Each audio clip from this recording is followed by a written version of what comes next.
오늘 저의 인생 말씀을 나누게 되었습니다. 제가 처음 인생 말씀을 준비하라고 할 때 어떻게 전해야 할까 좀 고민을 많이 했습니다.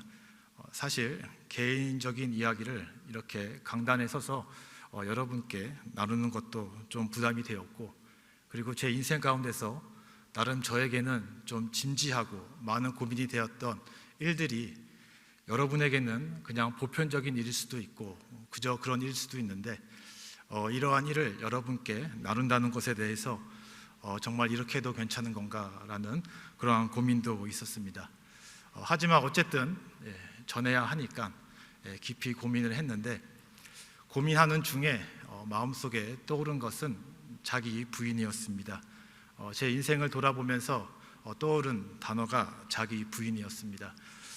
몇몇 사람은 제 이 타이틀 자기 부인을 보고 제 와이프 데보라를 말하는 것이 아니냐, 이렇게 말하는 사람도 있었습니다.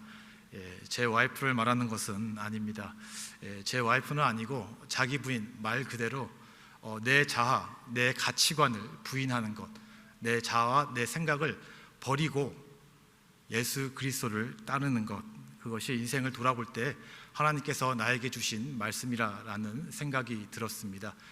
나를 부인하고 예수 그리스도를 따르는 것, 그래서 오늘 우리가 읽은 본문의 말씀처럼 내가 죽음으로 말미암아 바로 많은 열매를 맺을 수 있는 것이고, 나를 버려야 내가 생명을 얻을 수 있는 것이고, 결국 내가 죽음으로 말미암아 내가 살 수 있다라는 것을 제 인생을 통해서 깨닫게 되었습니다. 그래서 이 말씀을 제 인생의 삶을 통하여서 이 시간 함께 나누도록 하겠습니다. 저는 목회자의 자녀로 태어났습니다.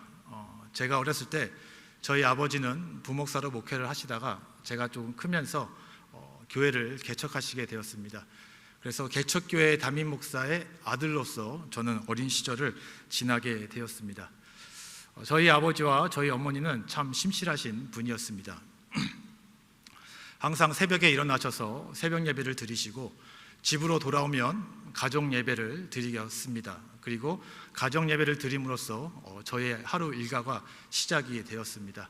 그리고 모든 교회 일들을 열심으로 섬기는 분이셨습니다. 집안에서도 엄격하셔서 항상 말씀을 읽고 기도하는 일을 가르치셨고, 그리고 자연스럽게 교회 모든 일들에 대해서 저는 의무적으로 참여를 해야만 했었습니다. 어떤 예외도 없었습니다. 신실하게 항상 열심으로 하나님을 사랑하고 섬기는 것이 저희 부모님의 모습이었습니다. 한 가지 기억나는 것이 있는데, 제가 초등학교 1학년 때 겨울이었습니다. 심한 감기에 걸렸습니다. 그래서 이 병원에 가서 약을 먹었는데도 열이 내리지 않고, 그래서 학교에 한 3일, 4일 갈 수가 없었습니다. 어머니께서 저를 이렇게 간호를 하시는데 열이 내리지 않고 이 차도가 없으니까 갑자기 어느 날 새벽에 저를 깨우시더니 옷을 입으라고 옷을 입혀줍니다. 기도해야 산다라고 하면서 제 옷을 입히시고 저희 어머니 손을 잡고 새벽에 함께 새벽 기도에 갔던 기억이 납니다. 어렸을 때여서 많은 기억은 나지 않는데, 그리고 교회 가서 어떻게 기도한지도 기억이 나지 않습니다. 하지만 문득 기억이 나는 것은 그 새벽에 껌껌할 때에 이 길가에 있는 가로등불, 그리고 그 밑에서 아무도 없는 거리에서 저희 어머니 손을 잡고 제가 졸졸 따라가는 그 기억만 어렴풋이 남습니다. 자식이 아파서 많이 염려되고 고민될 때 저희 어머니가 택한 것은 기도해야 산다라고 하면서 어린아이를 데리고 교회로 나아가는 모습이었습니다. 이것이 저희 부모님의 신앙이었습니다. 그리고 그런 신앙 밑에서, 그런 부모님 밑에서 저는 신앙생활을 배우며 살게 되었습니다. 그런데 제가 조금씩 크면서 이제 현실의 삶을 조금씩 인지하기 시작하면서 이 교회라는 곳이 저에게 부담이 되고 불편한 곳이 되었습니다. 왜 그런지 저도 정확한 이유는 잘 모르겠습니다. 하지만 언제부턴가 교회가 불편하고 교회 사람들 대하는 것이 편하지 않고, 그냥 왠지 제가 자꾸 교회에 적응을 하지 못하는 것 같다라는 그런 생각을 하게 되었습니다. 아마 여러 가지 이유가 있을 것입니다. 나름 추론을 해보자면 아무래도 목회자의 자녀라는 것이 좀 부담도 되었고, 그 당시 좀 경제적인 현실적인 어려움도 있었고, 또 그리고 원치 않게 부모님의 어떤 강요에 의해서 교회 봉사도 하고 섬기는 일도 좋아하지 않았고, 또 그리고 가끔씩 상식을 넘어서는 교인들의 행동, 저희 아버지나 저희 어머니에게 상식 밖으로 행하는 그 사람들을 볼 때에 이 교회라는 곳이 점점 불편한 곳이 되었고 적응하기 어려운 곳이 되었습니다.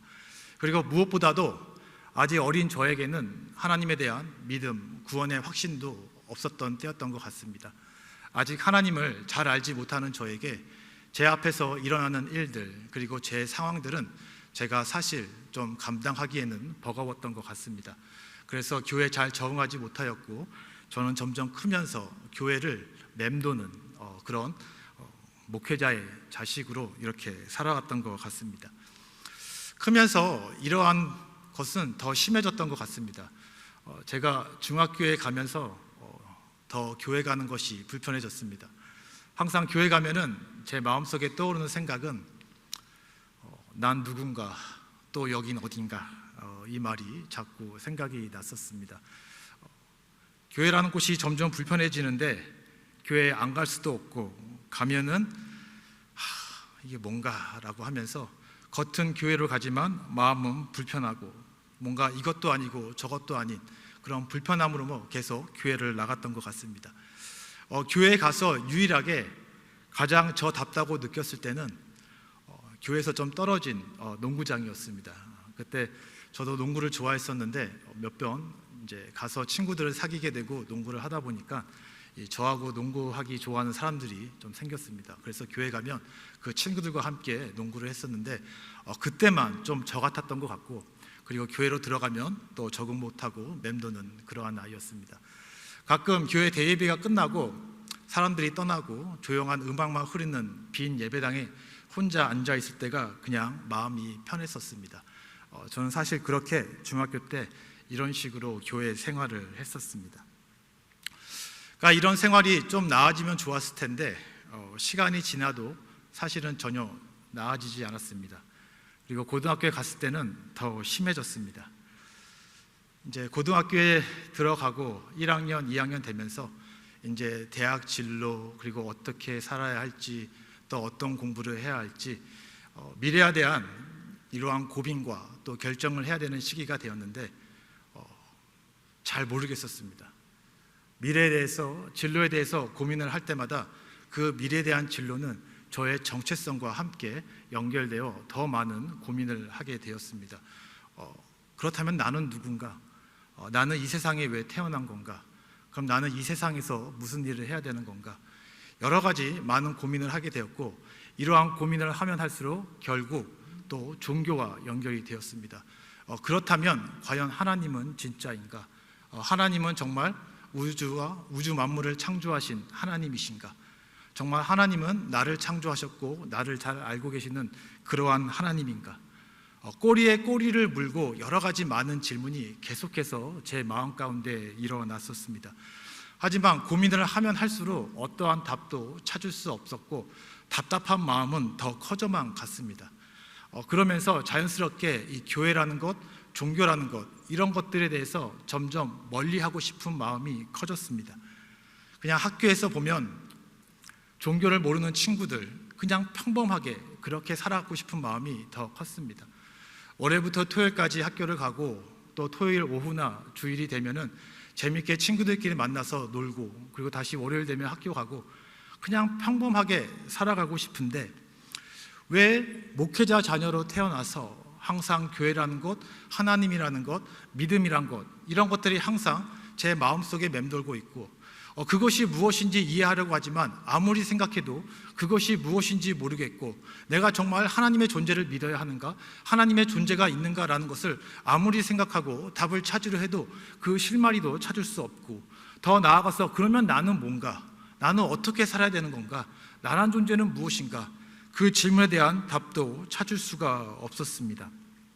그러다 보니 자연스럽게 교회라는 것도 싫어지고, 교회 안에 머무는 것도 싫어지고, 그냥 교회 다니지 않는 친구들처럼 평범하게 살고 싶은 게 저의 바람이었습니다. 하지만 쉽지 않았습니다. 이유는 부모님이 목회자다 보니까 여러 가지에서 항상 교회 목회자와 연결이 됐습니다. 하루는 선생님께서 집에 가훈이 뭔지 알아와라 라고 해서 저희 아버지께 물어봤더니 우리 집 가훈은 예수만 섬기는 우리 집이다 라고 했습니다. 이왕이면 예수가 없는 그냥 평범한 가훈을 말해주면 좋은데 왜 또 거기에 예수가 들어가는가? 그리고 또 항상 이름을 물어보면 제 이름은 요셉이고 저희 형 이름은 사무엘입니다. 그러면 십중팔구 사람들이 하는 말이 너 교회 다니지? 너의 아버지 목사시니? 이런 질문이 왔습니다. 종교라는 것, 교회라는 것, 신앙이라는 것, 하나님의 존재라는 것 제가 피하고 싶고 그냥 평범하게 살고 싶은데 이렇게 제 삶에는 이런저런 이유로 이 교회라는 곳, 신앙이라는 곳이 항상 묶여져 있었던 것입니다. 우리가 보통 고등학교 되면은 일탈이라는 것을 한번 해보고 싶습니다. 흔히 말해서 땡땡이라고도 하죠. 학교에서 수업하다 한번 나가서 친구들과 어울리기도 쉽고 또 가끔 가다가는 또 친구들이 그럽니다. 주말에 뭐하고 왔냐 하더니 술을 마셨다라고 합니다. 호기심도 생기고 나도 한번 술도 마시고 싶고 그냥 평범하게 친구들 하는 대로 한번 살아보면 좋겠다. 그런 생각도 했었습니다. 하지만 그러한 생각이 들 때 문득 그래도 우리 아버지가 목회자인데 목사들이 어디 가서 그러고 다닌다고 하면은 참 목회에 도움이 안 될 텐데 라면서 마음이 불편해지고 그리고 순간 머뭇머뭇거리면서 그러한 방향으로 나아가지 않고 그냥 조용히 일상 평범하게 학교에 생활을 했었습니다. 하지만 이런 삶 속에서도 마음의 갈등은 여전했고 그리고 여러 갈등 속에서 다시 또 교회를 가게 되면 생각하고 싶지 않았던 여러 가지 질문들이 계속해서 머리 위에서 올라가고 있었습니다. 바로 이런 반복된 삶 속에서 저는 언제까지 이렇게 살아야 하는가? 언제까지 이러한 답도 찾을 수 있는 건가라는 고민이 있었고 시간이 가면 갈수록 제 마음 가운데는 공허함만 더 커졌습니다. 인생이란 어떻게 살아야 하는 건지 어떤 마음으로 살아야 되는 건지 난 누군지 이것이 저의 사춘기 시절이었습니다.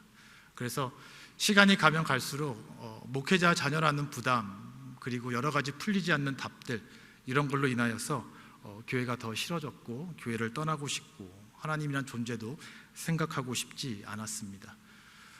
그리고 이러한 과정 가운데 저는 결국 또 군대를 가게 됩니다. 그리고 군대 안에서도 동일한 질문을 계속해서 하게 됩니다. 가끔씩 밤이 되어서 고철을 나가서면 하늘을 바라보면 많은 별들이 있습니다. 그러면 별들을 바라보면 똑같은 질문들이 계속해서 일어나게 됩니다. 정말 하나님이란 존재가 있는 건가? 내가 믿어야 하는 것인가? 믿고 싶은데 왜 이렇게 믿어지지가 않을까? 내가 그냥 목회자의 자녀로 태어나서 어렸을 때부터 항상 하나님 계신다, 믿어야 된다라고 하니까 내가 세뇌당한 것이 아닌가? 다른 사람들 이단에 빠져서 그것이 진리인 것처럼 살아가는데 내가 오히려 어쩌면 이 기독교라는 이단에 빠져 있는 건 아닌가? 무엇이 진리인가? 혼자 이렇게 사색을 하며 많은 고민을 했었습니다. 그래서 가끔 고민 가운데 군대에서 종교 행사가 있으면은 천주교 종교 행사도 한번 가보고 불교 종교 행사도 한번 가보고 그래서 거기서는 무슨 얘기를 하나 이렇게 한번 생각도 해봤습니다. 하지만 군대 제대를 할 때가 되어도 어떠한 답도 얻을 수 없었습니다. 그리고 시간이 가면 갈수록 그냥 교회에 대한 부담감만 더 커졌습니다. 이렇게 해서 이제 군대를 제대할 쯤이 되었는데 그때가 되니까는 마음 가운데 문득 일어난 생각이 더 이상 이렇게 살 수는 없다. 결정을 해야 되겠다. 내가 예수를 믿을 거면 제대로 한번 믿어보고 아니면은 더 이상 이제는 교회를 가지 말자. 이제는 나도 군대도 갔다 왔고 성인이니 언제까지 부모님 밑에서 이렇게 하라는 대로 할 수도 없고 내가 정해서 내가 이제는 내 인생을 살아야 되겠다. 이제 그런 마음을 갖게 되었습니다. 그러면 어떻게 살아야 할까? 정말로 제대로 예수 한번 믿어봐야 되는 것인가? 아니면은 교회를 떠나서 그냥 평범하게 세상의 사람들처럼 살아가면 되는 것인가 결정을 해야 되는데 그 결정도 쉽지 않았습니다. 정말 믿고 싶은데 어렸을 때부터 계속해서 들었던 그 성경 말씀을 믿고 싶은데 하나도 믿어지지 않고 이러한 상황 속에서 그냥 살아갈까? 그것도 마음에 걸리고 많은 고민을 하다가 결국 내린 결론은 예수 제대로 한번 믿어보자 였습니다. 제대로 신앙생활 해보자 였습니다. 이유는 다른 것이 아닙니다. 바로 저희 부모님의 믿음이고 신앙 때문이었습니다. 우리 부모님이 제가 어렸을 때부터 지금까지 목회하면서 어려운 일도 많았고 힘든 일도 많았는데 그럼에도 불구하고 그 모든 것들을 견디고 인내하면서 그 하나님을 바라보며 하나님을 의지하며 믿음으로 살아왔던 그 삶, 그걸 보면서 우리 부모님이 믿은 게 그래도 헛것은 아니겠지. 우리 부모님을 믿고 우리 부모님의 신앙을 보고 나도 예수 한번 제대로 섬겨보자, 믿어보자, 이 마음으로 제대를 하면서 이제 진짜로 교회 한번 다녀보도록 마음을 정하였습니다. 사실 마음은 정하였지만 마음 가운데는 어떠한 믿음도 없었습니다. 그래서 어떻게 보면은 믿음으로 간 것이 아니라 의지로 신앙생활을 한 것이었습니다. 마음은 불편하지만 그냥 친구 따라 기도 모임에 갔습니다. 중보기도 모임에 갔는데 옆에서 기타를 치면서 뜨겁게 기도를 하는데 저도 그래도 어렸을 때부터 교회에서 자랐고 수련회 가면 다 똑같이 기도하고 했었는데 이상하게 진짜 마음을 먹고 신앙생활 하려고 했는데 그 기도 모임에 가서 저는 한마디도 할 수가 없었습니다. 잘 이해가 안 됩니다. 그냥 마음이 너무나 불편하고 힘들었고 기도하려고 하는데 말문이 딱 막혀서 나오지가 않고 그냥 너무나 답답하였습니다.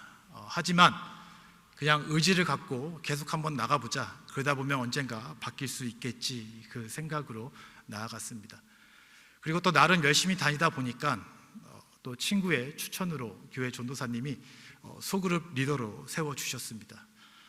소그룹 리더가 되어서 또 후배들에게 같이 말씀을 나누는 일을 해야 되는데 어렸을 때부터 자랐으니까 그냥 나누면 되는데 이상하게 말씀을 나누려고 하는데 손이 부르르 떨리고 입술이 부르르 떨리면서 어떻게 말을 해야 할지 너무나 난감하였습니다. 진짜 제대로 신앙생활 해보려고 하는데 막상 마음을 먹으니까 기도도 안 되고 사람들 앞에서 말씀을 나누는 것도 너무나 어렵고 그저 제 자신이 너무나 초라하고 또 부끄럽고 또 너무나 어리숙해 보였습니다. 그저 빨리 벗어나고 싶다, 이러한 마음만 가득했습니다. 그런데 이왕 시작했으니 한번 해보자 해서 그냥 계속해서 의지를 갖고 기도 모임도 나가고 성경 공부도 모임도 가면서 그렇게 하루 이틀 그렇게 몇 개월의 시간이 갔습니다. 그러다 어느 날 금요일 저녁 예배에 참석하게 되었습니다. 그런데 그날 목사님께서 에베소서 2장 14절에서 18절의 본문 말씀을 통해서 예수 그리스도에 대해서 전하셨습니다. 이 본문의 말씀은 아마 여러분 잘 아실 것입니다. 바로 예수 그리스도께서 그 십자가로 하나님과 우리 사이에 있는 그 막힌 담을 허무시고 바로 그리고 성령을 통하여서 우리가 아버지께 나아갈 수 있게 하셨고 바로 예수 그리스도 통하여서 우리가 하나님과 함께 할 수 있게 하셨다라는 그러한 메시지를 설교로서 우리에게 전해 주셨습니다.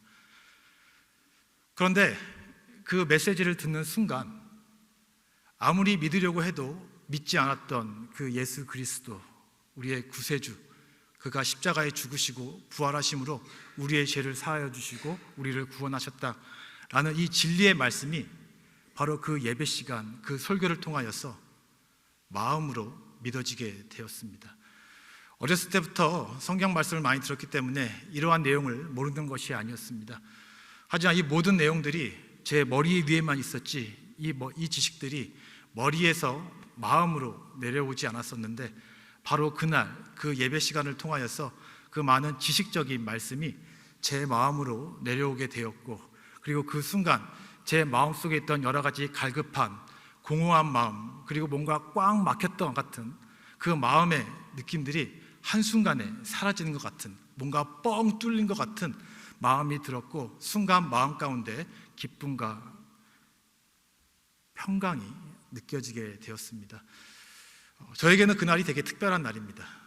그래서 예배를 끝나고 예배당을 나간 후에 그냥 하늘을 보고 한 바퀴 주변을 돌아보았습니다. 항상 바라보던 곳이었는데 그날따라 그때는 정말 다르고 새로웠습니다. 정말 우리가 흔히 말하는 본어게인, 새롭게 태어난 것 같은 기분이었습니다. 아마 제 생각에 제가 진정으로 예수님을 인격적으로 만나고 또 그리고 참된 구원을 받은 그 순간은 바로 그때였다라고 생각이 듭니다. 비록 어렸을 때부터 태어나면서 신앙생활을 해왔지만 어렸을 때는 예수님을 제대로 알지 못하였고 부모에 의한 그냥 신앙생활을 하였고 예수님과 나 사이의 인격적인 만남 그리고 믿음, 구원의 확신은 바로 그 예배를 통하여서 얻게 되었다라고 저는 믿고 있습니다. 이렇게 해서 예수님을 인격적으로 만난 후에 저는 그 다음부터 새벽 기도를 나가야겠다라는 마음을 먹게 되었습니다. 구원받은 것은 너무나 좋았습니다. 마음의 기쁨도 있었고 평강도 있었습니다. 하지만 세상살이가 구원받았다고 끝난 것은 아니었습니다. 다시 현실로 돌아가니까 현실 속에서 제가 감당해야 할 일들이 많았고 또 아직 풀리지 않는 여러 가지 숙제들이 있었습니다. 그리고 이 모든 것이 있을 때 저희 부모님들은 항상 새벽에 교회 가서 예배드리면서 이 모든 일들을 하나님께 기도하였습니다. 보고 자란 것이 그거니 문득 떠오른 게 바로 새벽 기도로 나가야겠다라는 것이었고 그래서 마음을 먹고 새벽에 기도하러 교회에 갔습니다. 처음 새벽 기도를 가는 거나 마찬가지였습니다. 그 이유는 그 이전까지 간 새벽 기도는 제 스스로 간 새벽 기도가 아니었습니다. 부모의 어떤 강요, 타의에 의해서 새벽에 마지못해 교회에 간 것이었지 내 스스로 자원해서 내 스스로 내가 하나님을 만나고 싶고 내 스스로 내가 하나님께 기도하고 싶어서 새벽에 일어나 교회에 간 적은 바로 그때가 처음이었습니다. 새벽 기도를 가는 그 길이 이런 생각에 내 마음속에 내 감정이 뭉클하였고 그리고 내 스스로도 바로 그 순간에 성령 하나님께서 나에게 역사하신다라는 것을 내가 스스로 느낄 수 있었습니다. 걸어가는 그 순간 겨울바람이 얼굴을 착착 부딪히는데 찬바람이 아니라 그 겨울바람 가운데 성령 하나님이 역사하시는 것 같아서 막 살이 삐죽삐죽 쓰고 막 닭살이 돋는데 정말 성령 하나님이 함께 하는구나 라는 마음이 들었고 아니나 다를까 새벽 기도에 가서 목사님의 설교가 끝나고 불이 꺼진 다음에 기도를 하기 시작하는데 그저 눈물만 끊임없이 계속해서 흐르게 되었습니다. 하염없이 계속해서 눈물만 흐르게 되었습니다. 뭐라고 기도한지도 모르겠고 기도하려고 한마디 한마디 하는데 계속해서 눈물만 흐르고 끊임없이 울게 되었고 그 눈물 속에서 제 마음속에 뭔가 답답한 것들이 뻥 뚫리는 풀이 난 것 같은 그러한 느낌이 들었습니다. 아무래도 하나님께서 그 기도하는 과정 가운데 저와 함께 하시고 역사하셨던 것 같습니다. 그리고 그 이후로 저는 새벽에 가서 기도할 때마다 계속 눈물을 흘리게 되었고 이상하게 가끔 혼자 말씀을 읽다가도 눈물을 흘리게 되고 버스를 타고 가다 바깥을 보면은 바깥을 보다가도 갑자기 눈물을 흘리게 되고 그냥 찬송가 부르다 눈물을 흘리게 되고 한동안 그러한 일들이 계속되었습니다. 예수를 만나더니 울보가 되었습니다. 이상하게 계속해서 내 스스로 주체할 수가 없고 그저 하나님을 의지하려고 하고 믿음으로 서려고 할 때마다 마음 가운데 역사하시는 성령 하나님을 경험할 수 있게 되었고 그리고 그 느낌이 일어날 때마다 저에게는 끊임없는 눈물이 났습니다. 어릴 때부터 자라면서 마음속에 풀리지 않는 여러 가지 질문들 그리고 내 마음속에 있는 여러 가지 응어리들 그리고 목회자 자녀로 살아가면서 했던 여러 가지 답답한 일들 그리고 왜 내 인생은 이래야만 하는 것일까? 어떻게 살아야만 하는 것일까? 과연 하나님은 있는 것인가라는 끊임없는 질문과 답답함 속에서 어떤 클루도 찾지 못하였는데 바로 그러한 세월 속에 담긴 이 응어리들이 바로 그러한 눈물들로 하나하나 풀어지는 것을 저는 경험하게 되었습니다. 그러한 시점에 저에게 많은 영향을 준 책이 있습니다. 저희 형, 친구 집에 놀러 갔다가 책장에 있는 그 제목이 눈에 딱 들어와서 그 책을 들게 되었는데, 그 책은 박영선 목사님의 하나님의 열심이었습니다. 그 책을 처음 잡게 되고 읽게 되었는데, 한번 읽다 보니까는 정말 그냥 계속 읽게 되었습니다. 이 책의 내용은 그렇습니다. 우리가 흔히 성경에서 말하는 믿음의 영웅들, 믿음의 선진들, 그러한 사람들이 자기의 열심으로, 자기의 공로로 그런 믿음의 영웅, 선진이 된 것이 아니다. 그들은 똑같이 우리와 연약한 사람들이었지만 하나님께서 그들과 함께 하시고 하나님께서 그들을 다루시고 교육시키고 인도하심으로 말미암아 결국 그들이 바로 믿음의 선진, 믿음의 영웅에 이를 수 있게 되었다라는 것입니다. 그러니까 바로 개인의 그런 아브라함과 모세와 요셉과 같은 인물이 바로 그들의 개인의 열심으로 인하여서 그런 믿음의 영웅 선진이 된 것이 아니라 바로 하나님의 열심으로, 하나님의 신실한 일하심으로 말미암아 바로 믿음의 영웅이 되었다라는 것을 우리에게 전하는 책입니다.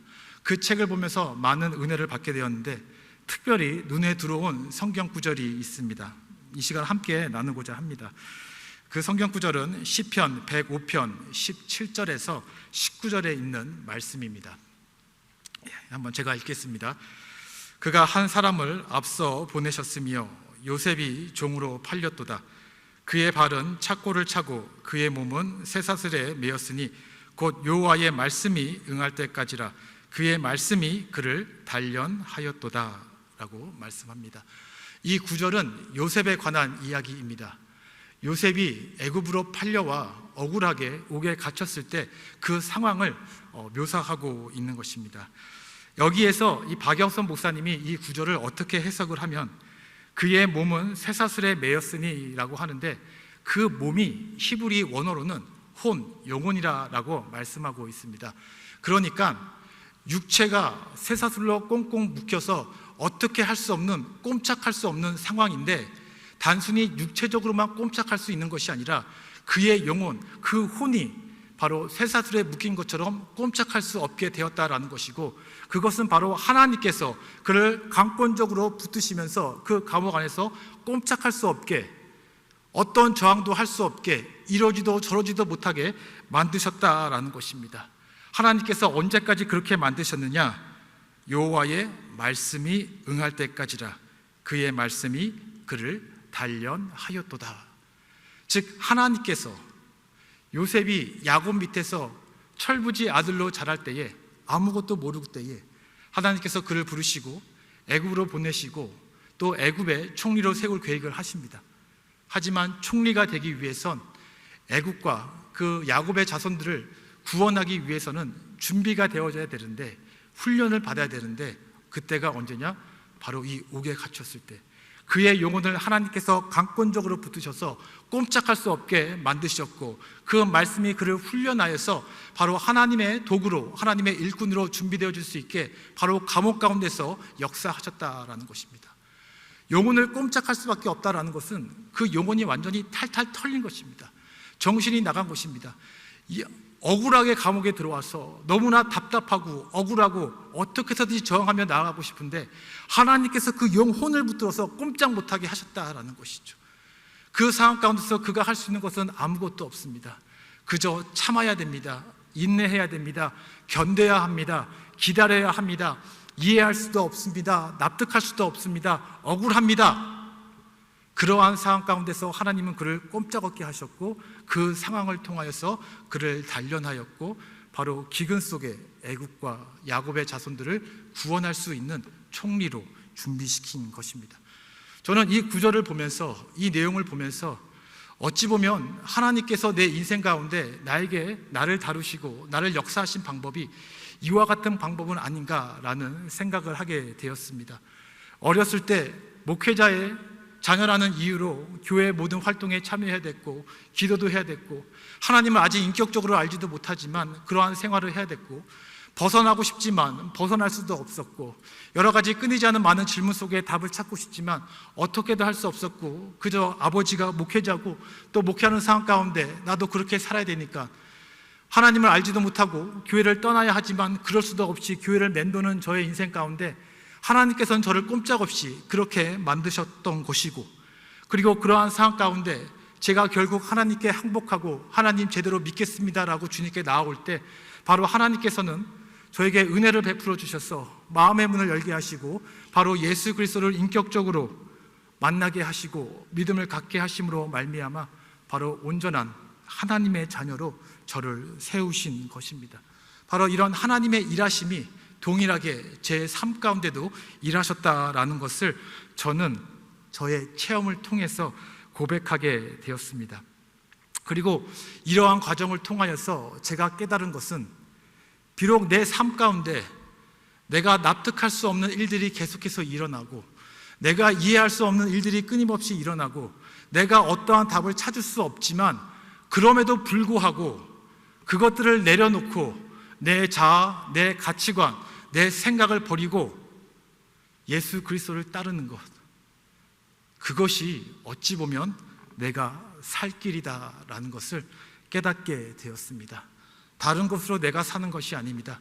결국 내 자아가 죽어야 합니다. 내가 죽고 예수를 따라야 합니다. 그럴 때 비로소 우리는 살 수 있는 것입니다. 바로 성경 구절에서 말하는 것처럼 바로 우리가 죽음으로써 우리가 열매를 맺을 수 있는 것이고, 나를 버려야지 내 생명이 영원히 보존될 수 있는 것이고, 내가 버려져야만, 내가 죽어져야만 내가 하나님 앞에서 온전히 살 수 있다는 것을 저는 비로소 나의 인생을 통하여서 깨닫게 된 것입니다. 결국 나의 삶을 돌아보면서 나의 삶 가운데 일하시고 역사하신 그 하나님의 손길을 경험하면서 내가 깨달은 나의 인생 말씀, 그것은 바로 자기 부인, 자기 부정, 내가 죽어야 내가 산다인 것입니다. 저는 이것을 바로 이 과정을 통하여서 깨닫게 되었습니다. 이러한 일이 있은 후에 저는 미국을 오게 되었습니다. 그리고 미국에 오서 또 대학교를 다니고 신학교를 다니고 결혼하여 지금까지 살고 있습니다. 어느덧 제가 미국 온 지 이제 거의 한 20년이 되었습니다. 아무것도 없이 미국에 처음 와서 살아가는 일이 그렇게 쉽지만은 않았습니다. 언어도 힘들었고 경제적으로도 어려웠고 때로는 관계적으로도 힘들었고 사람 만나는 것도 어려웠습니다. 하지만 그러한 모든 상황 가운데서 사실 제가 어떻게 할 수 있는 것은 방법은 없었습니다. 그냥 연약하고 힘이 없는 자는 버텨야 되는 거였고 인내해야 되는 거였고 참아야 하는 거였고 결국 하나님께 기도해야 되는 것, 그것 말고는 다른 방법이 없었습니다. 그저 버티는 것이 제가 할 수 있는 유일한 방법이었습니다. 하지만 그렇게 버티면서 참고 인내하는 그러한 방법을 배우면서 점점 하나님과 관계를 맺고 지금까지 나아왔는데, 바로 이러한 삶을 통하여서 하나님께서는 저에게 많은 은혜를 베풀어 주셨습니다. 사랑하는 좋은 여우 같은 아내를 저에게 주셨고, 그리고 또 토끼 같은 아이를 3마리나 주었고, 또 그리고 언제나 저를 생각하시면서 밤낮으로 저를 위해 기도하는 부모님을 주셨고, 그리고 항상 뒤에서 저를 지원하고 저를 응원하며 저에게 힘을 주시는 장인어른, 장모님을 만나게 되었습니다. 그리고 살아오면서 하나님은 제가 필요할 때마다 주변에 좋은 사람을 연결시켜 주었고, 그리고 지금 이렇게 좋은 교회에서 좋은 성도님들과 함께 사역할 수 있는 길을 하나님께서 열어주셨습니다. 내가 할 수 있는 게 없었고 결국 내가 하는 것은 참아야 되고 내가 죽어야 되는 것이고 그냥 하나님만 의지하며 나아가야 되는 것이었는데, 그러한 삶을 통하여서 돌아보니 하나님께서 나에게 베푸신 은혜가 너무나 많았던 것입니다. 결국 내가 죽음으로써 제가 이렇게 살고 있는 것입니다. 바로 이것이 저의 인생 말씀입니다. 말씀을 통해서 여러분도 동일한 은혜를 받으시길 바랍니다. 여러분의 인생을 한번 돌아보시길 바랍니다. 여러분의 인생은 지금까지 어떠하였습니까? 여러분이 열심으로 노력으로 모든 것을 이루며 살아오셨습니까?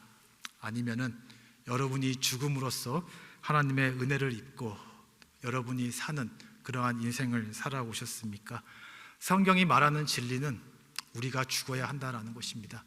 내 자아가 죽어야 우리 마음 가운데 하나님 일하시고 그리고 하나님의 일하심을 통하여서 우리가 살 수 있는 것입니다.